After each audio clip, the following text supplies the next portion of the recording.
فأنا ناصح لإخواني بالصدع بالحق تبيض وجوههم. السكوت في مسألة الحزبية يضرها، فاصدع بما تؤمر وأعرض عن المشركين. سلامي على دماج ورجالها والشيخ يحيى ودار العلم يا بسم الله الرحمن الرحيم. الحمد لله ثم الصلاة والسلام على رسول الله وعلى آله وصحبه ومن اتبع هدى. أما بعد, Ikhwani fillah rahimani wa rahimakumullah. Kembali kita akan mengkaji kajian dari kitab Al-Jami' As-Sahih fi Tauhid Rabbil Alamin, kumpulan yang sahih pada pengesaan Rabb semesta alam. Sebuah tulisan milik Fadilatul Syekh Abu Amr Abdul Karim bin Ahmad bin Husain Al-Hajuri Al-Umari Al-Yamani, hafizahullah ta'ala. Pada pertemuan malam sebelumnya kita mulai pada pembacaan awal dari bab wujubul khaufi minasyirik, wajibnya memiliki rasa kekhawatiran untuk terjerumus ke dalam kesyirikan, dan beliau jadikan sebagai vonis hukumnya adalah wajib karena ini bagian daripada kesempurnaan tauhid.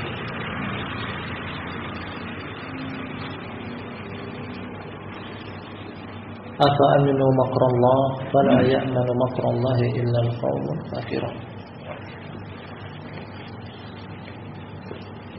Dari awal pembacaan kitab atau judul bab wujubul khaufi minallah atau nama wujubul khaufi minasyirik, sang penulis bawakan kepada kita beberapa contoh dari para nabi. Para nabi yang mulia memiliki rasa takut yang tinggi untuk terjerumus ke dalam kesyirikan. Contoh yang pertama adalah Nabi Allah Ibrahim berdoa kepada Allah agar supaya menjauhkan diri dia dan anak keturunan dia dari kesyirikan. Ditambahkan lagi dengan Nabi Isa alaihi salam, kemudian Nabi kita Muhammad sallallahu alaihi wasallam pada hadis yang paling pertama kita baca. Dan kita akan lanjut hadis yang kedua. Landasan hukum yang kedua berupa hadis. Kata Syekh Abu Amr Abdul Karim Al-Hajuri Al-Umari hafizahullah, "At-thalithata 'asyara ba'da mi'atain." Hadis yang ke-213.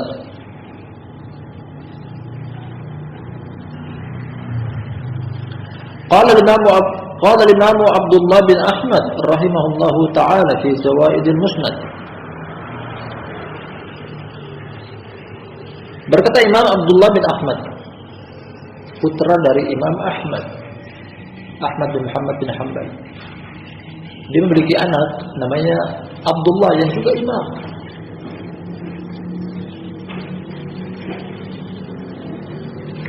Dalam kitab Zawaidil Musnad milik Imam Ahmad,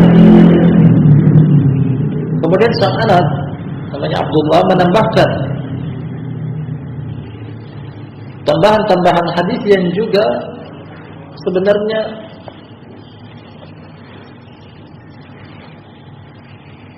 syaratnya Imam Ahmad, sanad Imam Ahmad. Jadi buat judul buku baru Zawaidul Musnad, tambahan-tambahan dalam Musnad. Kata Abdullah bin Ahmad, "Wajadtu hadzal hadits fi kitab abi bi khattihi." Aku mendapati hadis ini dalam kitab bapakku dengan tulisan tangannya. Jadi ini bagian daripada hadis dari Imam Ahmad. Dan dia tambahkan buat judul bab baru Zawaidul Musnad atau judul kitab baru. Jadi ini kata Imam Ahmad, qala haddatsana Ishaq bin Isa ibn Diba', dan dia saduq, kunyanya Abu Yaqub Al-Baghdadi dari Baghdad. Qala haddatsana Abdurrahman bin Abi Zinad Abu Muhammad Al-Madani, juga saduq. An Amr bin Abi Amr, Abu Amr yang kedua 6. An Amr bin Abi Amr, Abu Amr namanya Maisar, Amr bin Maisarah, dan dia thiqah.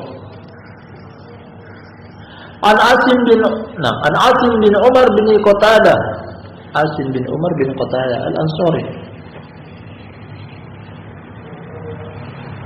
Dia thiqah dari kaum Aus.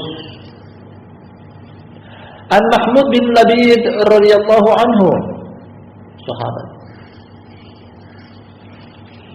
Namanya Mahmud bin Labid Al-Ashhali.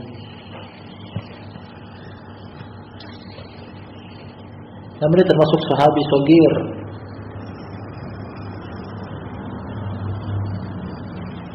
Dan kebanyakan riwayatnya dari sahabat. Hanya sedikit hadisnya langsung dari Rasulullah sallallahu alaihi wasallam. Termasuk ini. Kata Mahmud bin Labid, qala Rasulullah sallallahu alaihi wasallam, berkata Rasulullah sallallahu alaihi wasallam, "Inna akhwafa ma akhafu alaikum asyirkul asghar."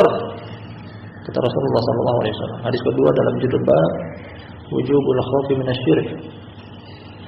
Sesungguhnya yang paling aku khawatirkan kepada kalian adalah syirik kecil.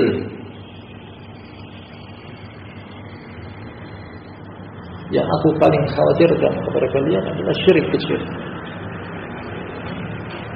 Kalau para sahabat bertanya, ya Rasulullah, ma syirkul asghar? Wahai Rasulullah, apa itu syirik kecil?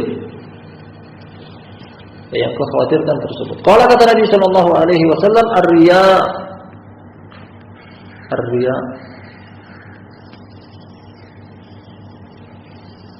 Inna Allah tabaraka wa ta'ala yaqulu yawma tujazal ibadu bi a'malihim. Idhabu ila alladhina kuntum tara'una bi a'malikum fid dunya fanzuru hal tajiduna innahum jazaan. Syirik asghar boleh tafsirkan adalah riya, beramal dengan mengharap sanjungan dan pujian, agar supaya dilihat kemudian mengharap sanjungan dan pujian. Sesungguhnya Allah Tabaraka wa Ta'ala katakan, hari di mana hamba-hamba diberikan balasan akan amalan-amalan mereka, pergilah kalian kepada orang-orang yang dahulunya kalian riya kepada mereka dengan amalan kalian di dunia. Perhatikanlah, apakah kalian mendapatkan balasan di sisi mereka? Karena riya sendiri adalah mengamalkan satu amalan bukan lillahi ta'ala, tapi ligairillah.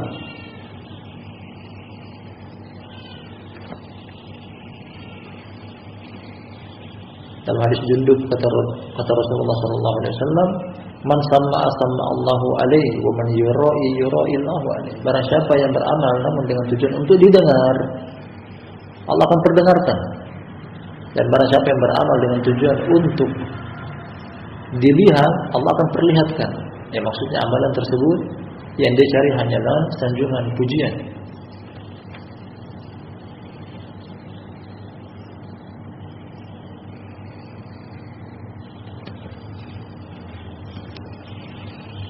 Kita baca karena memiliki jalan berikutnya. Ada dua jalan dibawakan dalam hadis ini. Wa hada isnadun dha'if li dhafi Abdurrahman bin Abi Zinad lakinnahu fil mutaba'ah. Hadis ini adalah hadis yang dhaif karena dhaifnya Abdurrahman bin Abi Zinad, akan tetapi dia di posisi diikuti. Nah, Abdurrahman bin Abi Zinad dia dhaif, namun periwayatan dia di sini ada yang mengikutinya.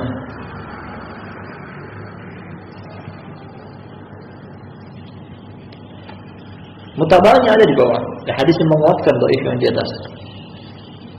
Wa qala Imam Ahmad rahimahullah fi musnadih, berkata Imam Ahmad dalam musnadnya, ya lanjutan dari hadis yang di atas. Ada mutaba'ahnya. Qala haddatsana Yunus bin Muhammad al-Mu'addib, kunyanya Abu Muhammad. Qala haddatsana Laits bin Sa'ad al-Misri Abu al-Harith, imam ahli Misr. An Yazid yakni bin al-Had, Yazid bin al-Had al-Madani. An Amr sama dengan Sebelumnya Amr bin Abi Amr, Abu Amr namanya Maisar, Amr bin Abi Maisar. An Mahmud bin Labid, sahabat radhiyallahu anhu, sama dengan di atas. Jadi madaru hadzal hadis Amr bin Abi Amr. Poros dari hadis ini adalah Amr bin Abi Amr. Abdurrahman bin Abi Zinad meriwayatkan dari Amr bin Abi Amr. Kemudian Yazid bin Abil Had meriwayatkan dari Amr. Abdurrahman bin Abi Zinad dhaif, namun dia diikuti, didukung, dikuatkan hadisnya dengan periwayatan Yazid bin Abil Had. Ini mutabahnya. Dari Mahmud bin Ziyad anna Rasulullah sallallahu alaihi wasallam qala, bahwa Rasulullah sallallahu alaihi wasallam beliau berkata, "Inna akhwafa ma akhafu alaikum asyirkul asghar." Sesungguhnya yang paling aku khawatirkan kepada kalian adalah syirik asghar. Sematnya di atas. Qalu wa ma syirkul asghar ya Rasulullah? Wahai Rasulullah, apa itu yang dimaksud dengan syirik asghar? Syirik kecil. Qala ar-riya. Yaqulu Allah azza wa jalla lahum yawmal qiyamati idza juziya an-nas bi a'malihim idhabu ila alladhina kuntum tara'una fid dunya fanzuru hal tajiduna indahum jazaa'an. Syirik asghar adalah riya. Allah azza wa jalla katakan kepada mereka pada hari kiamat, tatkala manusia diberikan ganjaran berdasarkan amalan mereka, pergilah kalian kepada orang-orang yang dahulunya kalian riya di dunia kepada mereka. Perhatikanlah apakah kalian mendapati di sisi mereka balasan. Sama dengan di atas. Datang juga dari hadis yang sama, satu Mahmud bin Labid. Terakhir kita baca fonis dari sang penulis. Wa hadha isnadun sahih. In kana Amr sami'ahu min Mahmud fa innahu fi ghairi hadhihi at-tariq dzakara wasitatan lam yusarrih huna wal haditsu sahih. Ini adalah sanad yang sahih. Meskipun Amr mendengarnya dari Mahmud bin Labid. Amr di sini adalah Amr bin Abi Amr, Amr bin Maisar, mendengarnya dari Mahmud bin Labid. Dan pada jalan lain disebutkan antara perantara dia dan Amr bin Abi Labid. Nah, maksudnya Amr bin Abi Amr dengan Mahmud bin Labid. Oleh karena itu hadisnya sahih. Hadisnya sahih. Kemudian keterkaitan antara hadis ini dengan judul bab gamblang dan jelas bahwasanya hendaknya seseorang merasa takut untuk terjerumus ke dalam kesyirikan karena terdapat dampak buruk, yaitu Allah Subhanahu wa taala tidak akan memberikan ganjaran pahala bagi orang yang melakukan amalan kesyirikan asghar tersebut, yakni riya. Meskipun dia beranggap bahwasanya itu adalah amalan kebaikan, namun ketika ada riya di dalamnya baru menjadi amalan keburukan. Allah menelantarkan dia, tidak butuh kepada dia. Bahkan Allah Subhanahu wa taala perintahkan dia untuk pergi mencari pahala di sisi orang yang dia telah jadikan sebagai tujuan amalan dia tersebut.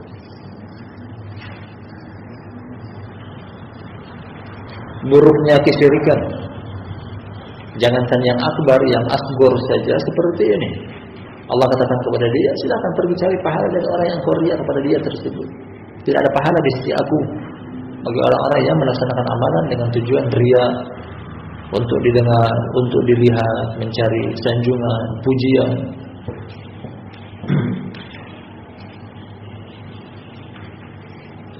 Dan kesimpulannya hadisnya adalah sahih. Kita lanjut hadis yang kedua pada pertemuan kita malam hari ini. Ini adalah ketiga dari judul bab. Masih tersisa 4 hadis terakhir. Kata Syekh Abu Amr Abdul Karim Al-Hajuri Al-Umari hafizahullahu taala, Ar-Rabi'ata Asyar ba'da 200, yang ke-214. Yang ke-214. Qala Al-Imam Ahmad rahimahullah, berkata Imam Ahmad, semoga Allah merahmatinya, dalam kitabnya Musnad. Sebelumnya dari Imam Ahmad, yang ini juga dari Imam Ahmad, akan datang lagi berikutnya juga dari Imam Ahmad. Qala haddatsana Abu Usama, yakni Hammad bin Usama, imam sederajat dengan dia juga ada namanya Hammad bin Salamah, dua-duanya imam. Hammad bin Salamah, namanya Abu Salamah. Di sini Hammad bin Usama, kunyahnya Abu Usama Al-Kufi dan imam. Qala haddatsana Hisham yani bin Urwah. Hisham bin Urwah. Hisham bin Urwah bin Zubair, kakeknya sahabat, bapaknya tabi'in.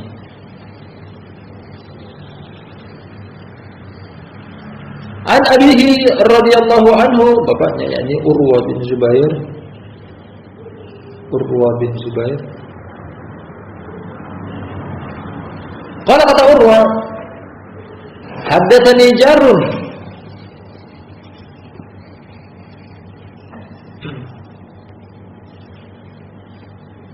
Haddatsani Jarun li Khadijah binti Khuwailid. Pernah menceritakan kepadaku seorang tetangga Khadijah binti Khuwailid. Nah, tetangganya Khadijah. Bukan Khadijah yang menceritakan, tetangganya. Annahu sami'a an-nabiy sallallahu alaihi wasallam wa huwa yaqulu li Khadijah radhiyallahu anha.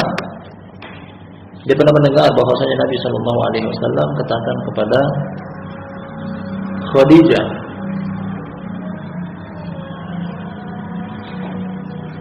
Nabi SAW katakan kepada Khadijah, "Ai Khadijah, wallahi la a'budu Lata wal Uzza."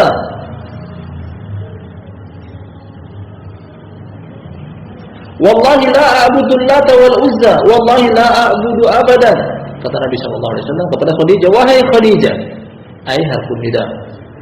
Wahai Khadijah, demi Allah aku tidak menyembah Lat dan Uzza. Demi Allah aku tidak menyembahnya selama-lamanya. Nah, aku tidak menyembah Lat dan Uzza. Sebagian syurah akan hadis ini mengkisahkan bahwasanya ini sebelum beliau diangkat menjadi nabi. Artinya beliau telah membenci tentang kesyirikan jauh hari sebelum beliau diangkat menjadi nabi.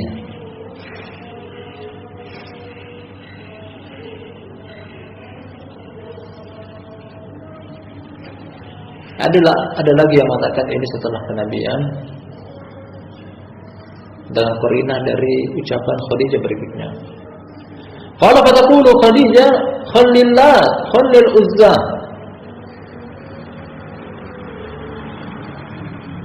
Fi'il amr. Biarkanlah Lat, biarkanlah Uzza, tinggalkan dia. Terlantarkan dia, jangan urusi dia.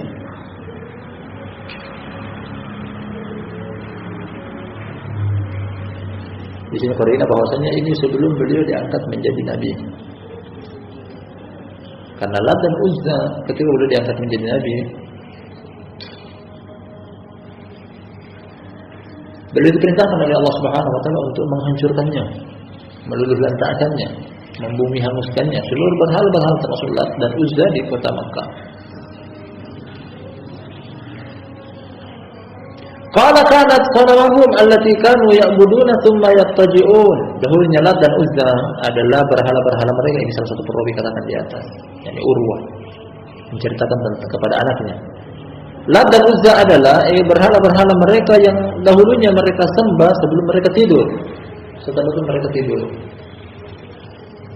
Jadi penyembahan terakhir sebelum mereka menutup mata mereka di malam hari.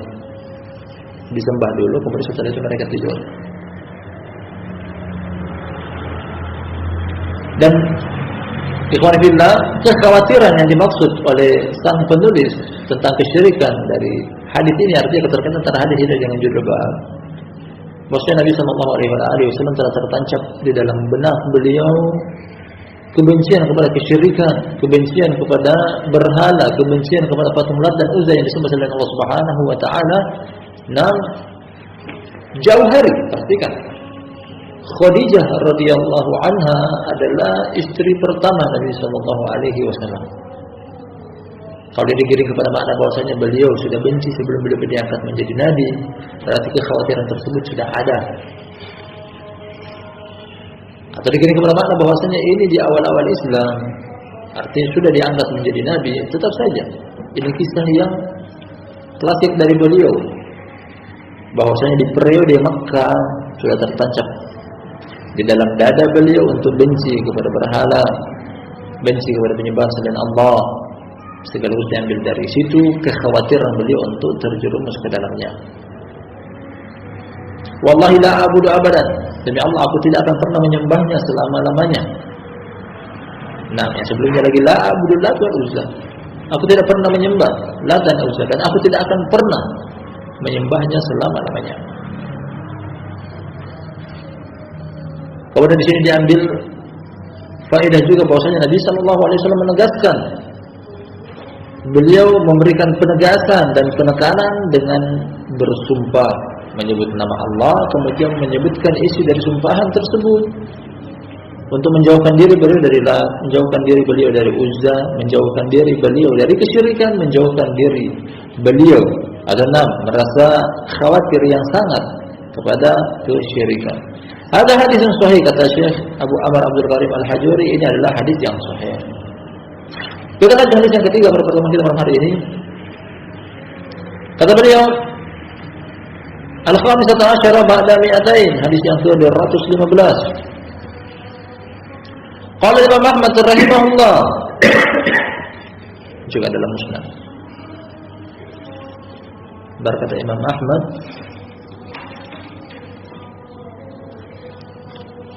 qala haddatsana Abu Muawiyah, masyhur dengan kunya Ad-Durir, julukannya adalah Ad-Durir, namanya Muhammad bin Khazim. Qala haddatsana Al-A'mash, Sulaiman bin Mihran, ma'ruf imam, padahal dia adalah mantan budak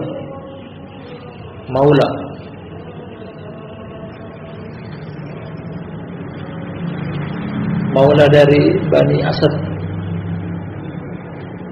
Dia mantan budak, dimerdekakan, belajar ilmu agama, jadi imam. An Amr bin Murrah Al-Muradi,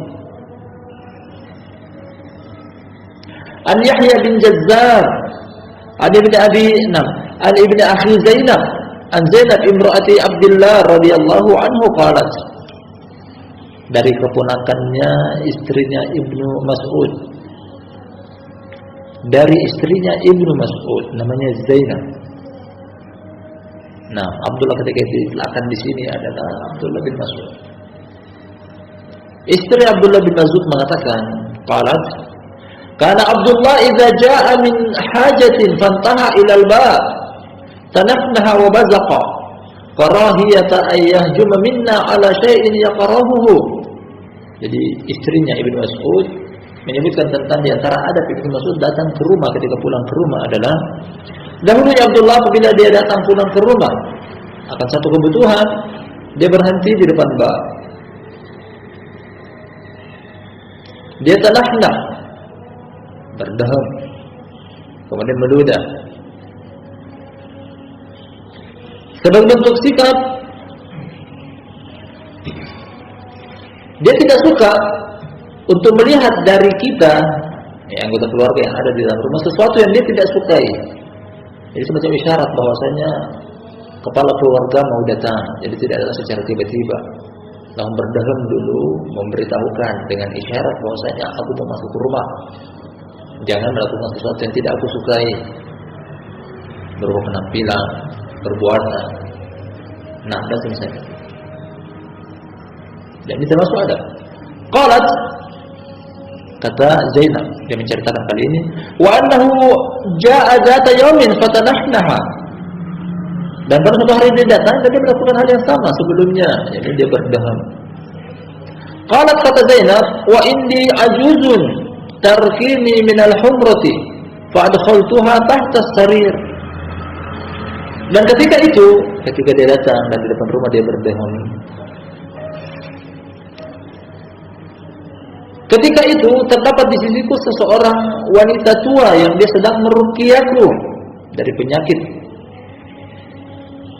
Ada sakit, meruqyah.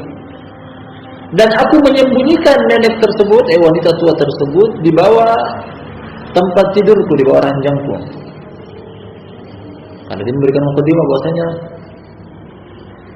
Ibnu Mas'ud ketika datang, dia memberikan isyarat dan dia suka sesuatu yang tidak disukai di dalam rumah terlihat. Akhirnya istrinya Zainab menyembunyikan orang tersebut, wanita tersebut yang tadinya meruqyah dia dari penyakit humrah. Pada kala fajalasa ila jambi fara'a fi unuki khaitan. Akhirnya dia pun masuk, lalu dia duduk di sampingku dan dia melihat di leherku terdapat benang yang terikat. Benang yang terikat. Qala ma hadzal khait? Ibnu Mas'ud bertanya, karena ini adalah istrinya. Benang apa ini? Qalat qultu khaitun urqiya li fihi. Kata Zainab, aku katakan, aku berikan jawaban, maksudnya adalah benang. Aku diruqyah dengan perantara benang tersebut. Jadi dia jadikan sebagai media untuk meruqyah. Itu macam media untuk menyembuhkan penyakit atau menangkal penyakit atau menghilangkan mara bahaya. Qalat kata Zainab, fa'aghadahu faqata'ahu thumma qala inna ala abdillah la aghniya'un 'anil syirk. Sami'tu Rasulullah sallallahu alaihi wasallam yaqul inna ar-ruqa wat-tama'ima wat-tiwala syirkun. Akhirnya kata Zainab, Abdullah, yakni suaminya sendiri Abdullah bin Mas'ud, mengambilnya, memotongnya, lalu berkata, sesungguhnya keluarga Abdullah tidak butuh dengan kesyirikan. Aku pernah mendengar Rasulullah sallallahu alaihi wasallam beliau berkata, sesungguhnya ruqyah, ajimat-ajimat, jampi-jampi termasuk dari kesyirikan. Nah, sesuatu yang digantungkan.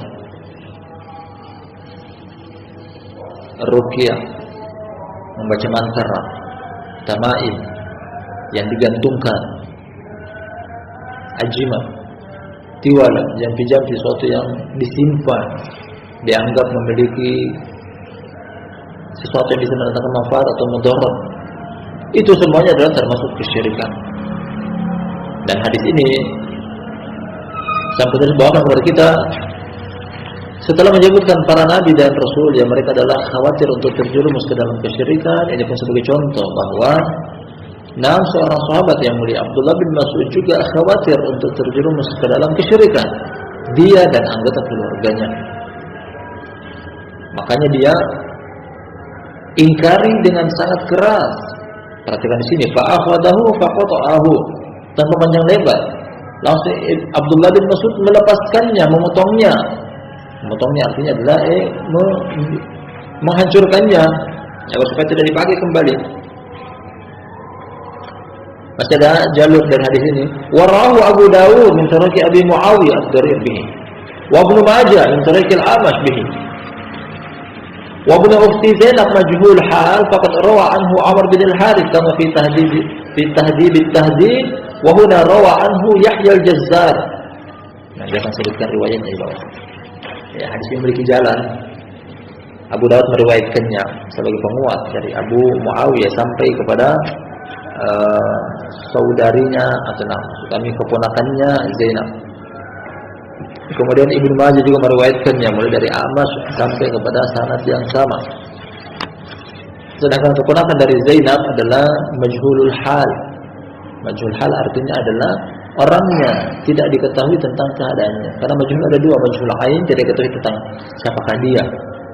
Majhul ain artinya tidak ada sama sekali yang mengetahui tentang wujud orang tersebut. Majhul ain. Adapun majhul hal diketahui cuma dari satu jalur. Keadaannya tidak diketahui apakah terpercaya atau tidak, siqah atau dhaif dan semisalnya. Majhul hal hanya ada satu orang yang merekomendasi.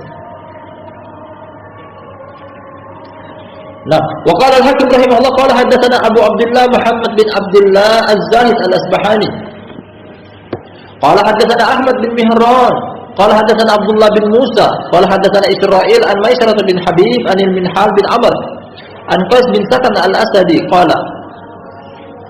Artinya hadis ini juga diriwayatkan dari Abdullah bin Mas'ud namun bukan dari jalurnya keponakannya istrinya Abdullah bin Mas'ud. Artinya ini penguat.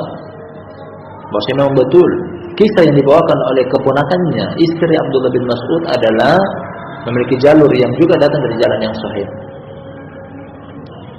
Qala kata Qais bin Sakan Al-Asadi, dakhala Abdullah bin Mas'ud radhiyallahu anhu ala imra'atin.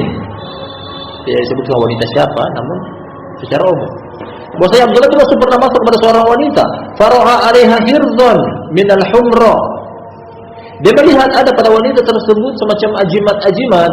Tadi disebutkan di riwayat yang pertama berupa 6 benang berwarna hitam yang diikat di leher dengan tujuan untuk menangkal penyakit. Faqata'ahu qat'an 'anifan. Dia pun memotongnya dengan sungguh-sungguh serius. Tsumma qala, kemudian Abdullah berkata, inna ala Abdillahi an syirki agniya, sesungguhnya keluarga Abdullah terhadap kesyirikan tidak butuh. Tidak butuh. Mereka maksud di sini perempuannya adalah anggota keluarganya. Diterangkan dengan riwayat dari keponakan dari istri Abdullah, dia adalah istri Abdullah sendiri. Wa qala kana mimma hafidna 'anil Nabi sallallahu alaihi wasallam inna ar-ruqa wat tama'im wat tiwalata min asy-syirk. Kemudian Abdullah bin Mas'ud menyampaikan hadis, menyampaikan dalil bahwa di antara apa yang kami hafal dari Nabi sallallahu alaihi wasallam adalah sesungguhnya ruqyah, mantra-mantra, at-tama'im, ajimat-ajimat yang digantung, watiwala, sesuatu yang dianggap bisa mendatangkan manfaat atau bisa menolak modal, adalah termasuk kesyirikan. Termasuk kesyirikan. Bagi yang digantung, menganggap bahwasanya dia bisa menolak bala, bisa mendatangkan rezeki dan semisalnya, kesyirikan. Mantra-mantra yang dibaca, apalagi yang tidak jelas maknanya, selain dengan bahasa Arab, bahasa yang tidak pernah diketahui oleh manusia manapun, bisa itu adalah bahasa jin. Nah, mungkin saya terdapat kesyirikan di dalamnya, terlarang. Atau sesuatu yang mungkin tidak digantung, diletakkan, dianggap bisa menolak bala, menolak musibah, bencana, bisa mendatangkan manfaat, bisa melariskan barang dagangan, bisa memikat hati orang yang tadinya benci menjadi suka. Itu semuanya adalah bagian daripada kesyirikan. Nah, kemudian perbuatan Abdullah bin Mas'ud berdasarkan hadis yang kita baca ini termasuk kekhawatiran dari diri dia dan juga anggota keluarganya untuk terjerumus ke dalam kesyirikan. Kata Syekh Abu Amr Abdul Karim Al-Hajuri, hadza haditsun sahihul isnad wa lam yukhrija. Oh, ini kata Imam Taib Al-Hakim. Kata Imam Al-Hakim, ini adalah hadis yang sahih sanadnya, namun Imam Bukhari dan Muslim tidak mengeluarkannya. Karena buku dengan judul Mustadrak yang ditulis oleh Imam Al-Hakim adalah buku yang dia membawakan hadis-hadis yang sebenarnya sesuai dengan syarat Imam Bukhari dan Muslim, namun mereka berdua tidak mengeluarkannya. Namanya Mustadrak. Wa qad tabahu Abdullah bin Utbah bin Mas'ud kama fil Mustadrak, fal haditsu sahihun walhamdulillah. Kesimpulannya hadisnya adalah sahih. Kisah tentang Abdullah bin Mas'ud radhiyallahu anhu yang mengingkari perbuatan istrinya, perbuatan anggota keluarganya, yang mengenakan sesuatu yang menganggap bisa menolak penyakit. Kisahnya sahih. Yang berikutnya kita selesai, masih ada 2 hadis terakhir, hadis yang pendek. Kata Syekh Abu Amr Abdul Karim Al-Hajuri Al-Umari hafizahullah taala, as-sadisata asyara ba'da mi'atain. Qala Imam Al-Bukhari rahimahullah, berkata Imam Bukhari, semoga Allah taala merahmatinya. Qala hadatsana Umar bin Hafs bin Giyas. Umar bin Hafs bin Giyas. Abu Hafs, Umar adalah Abu Hafs. Qala hadatsana Abi Hafs bin Giyas, kunyanya Abu Umar. Dua-duanya siqah. Anaknya yakni Umar siqah, bapaknya juga Hafs bin Giyas adalah siqah. Qala hadatsana Al-A'mash, Sulaiman bin Mihran. Qala hadatsana Syakir, kunyanya Abu Wa'il, Syakir bin Salamah, tabi'i, murid Ibnu Mas'ud. An Abdullah radhiyallahu anhu, yani Abdullah bin Mas'ud. Qala Rasulullah sallallahu alaihi wasallam, berkata Rasulullah sallallahu alaihi wasallam, man mata yusyriku billahi syai'an dakhala an-nar. Kata Rasulullah sallallahu alaihi wasallam, barang siapa yang meninggal dunia dalam keadaan menyekutukan Allah dengan sesuatu apapun, dia akan masuk ke dalam neraka. Wa qultu ana, Ibnu Mas'ud menambahkan, dan aku tambahkan dan aku katakan, man mata la yusyriku billahi syai'an dakhala jannah. Dan barang siapa meninggal dunia dan tidak menyekutukan Allah dengan sesuatu apapun, dia akan masuk ke dalam surga. Tambahan yang terakhir dari Ibnu Mas'ud. Nah, ziyadah mudrajah, tambahan bukan dari lafaz Rasulullah sallallahu alaihi wasallam, ibaran syarhi, ungkapan tentang semacam syarah atau pelengkap. Warahu Muslim, artinya hadis ini juga adalah riwayat Imam Bukhari dan Muslim. Kita baca berikutnya. Kata Syekh Abu Amr Abdul Karim Al-Hajuri Al-Umari hafizahullah, as-sabi'at asyara ba'da al-mi'ah, hadis yang ke-6, 217. Qala Imam Muslim rahimahullah, berkata Imam Muslim subhanahu Allah marhamatillah. Qala hadatsana Abu Bakar bin Abi Syaibah, imam.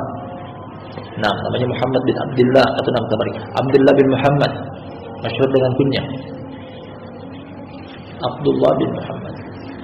Wa Abu Quraib Muhammad bin Ala Al-Yamani, kedua-duanya dari guru Imam Muslim.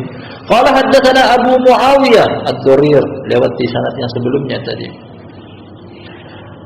Anil A'mash Sulaiman bin Mihran, an Abi Sufyan, an Jabir bin Abdullah radhiyallahu anhu qala, kata dia, atan Nabi sallallahu alaihi wasallam rajulun faqala ya Rasulullah mal mujibatan. Pernah datang seseorang kepada Nabi sallallahu alaihi wasallam dan dia pun berkata, wahai Rasulullah, apa itu dua kewajiban, dua perkara yang wajib yang tidak boleh untuk diamalkan, harus diamalkan. Faqala, kata Nabi sallallahu alaihi wasallam memberikan jawaban, man mata la yusyriku billahi syai'an dakhala al-jannah wa man mata yusyriku billahi syai'an dakhala an-nar. Barang siapa yang meninggal dunia tidak menyekutukan Allah dengan sesuatu apapun, dia akan masuk ke dalam surga. Dan barang siapa yang meninggal dan barang siapa yang meninggal dia menyekutukan Allah dengan sesuatu apapun, dia akan masuk ke dalam neraka. Dan dua hadis ini semakna, yang satunya dari Ibnu Mas'ud, yang kedua dari Jabir bin Abdullah, semakna dari ucapan Nabi sallallahu alaihi wasallam bahwasanya orang meninggal dunia dalam keadaan menyekutukan Allah dengan sesuatu apapun akan masuk ke dalam neraka. Oleh karena itu, hendaknya ketika kita telah memahami dua hadis ini, nah, hendaknya ada kekhawatiran yang besar untuk masuk ke dalam neraka dengan cara jangan melakukan kesyirikan. Khawatir untuk terjerumus ke dalam kesyirikan, karena kesyirikan mengantarkan kepada neraka waliyadzubillah. Nah, dengan demikian dua pertemuan malam secara berturut-turut telah kita selesaikan judul bab yang berkaitan dengan wujubul khaufi minasyirik, wajibnya khawatir untuk terjerumus ke dalam kesyirikan. Insyaallah kita lanjut pada judul bab yang lainnya pada lain kesempatan dengan judul bab yang baru tentang as-sujudu li ghairillahi syirkun. Sujud kepada selain Allah adalah perbuatan kesyirikan, insyaallah. Nah, sampai di sini kita akhiri. Subhanakallahumma wa bihamdika asyhadu an la ilaha illa anta astaghfiruka wa atubu ilaik.